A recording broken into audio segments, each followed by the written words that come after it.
The German nouns are really interesting creatures and quite unique actually. So in this lesson, we will talk about them a little bit.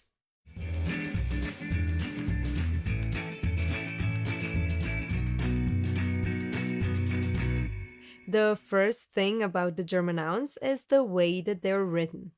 You may have noticed in the previous lessons, German nouns will always be written with a capital letter. And no, I did not let auto-capitalization get out of hand. This is really the way the German nouns are written. Please remember that because it's an essential part of the German language. Correct me if I'm wrong, but according to some sources, German is the only language that does that.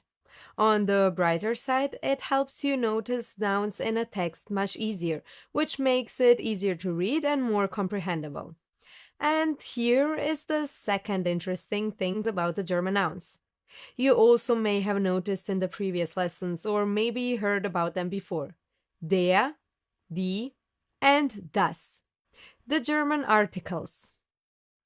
Although they look like short and cute words, they're the ones that will cause you some troubles while learning German. I'm sorry. In German, every noun has a gender and a corresponding article to show it. Der, die, and das.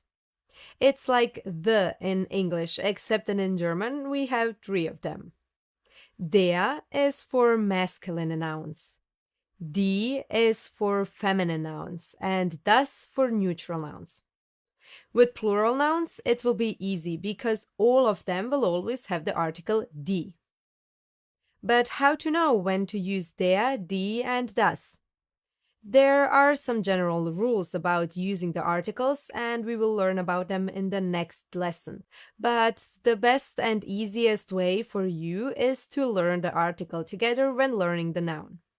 So, for example, instead of learning the word sister as Schwester, learn it as die Schwester, together with the article.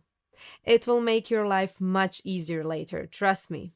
In the next lesson, we will talk a little bit more about when to use which article.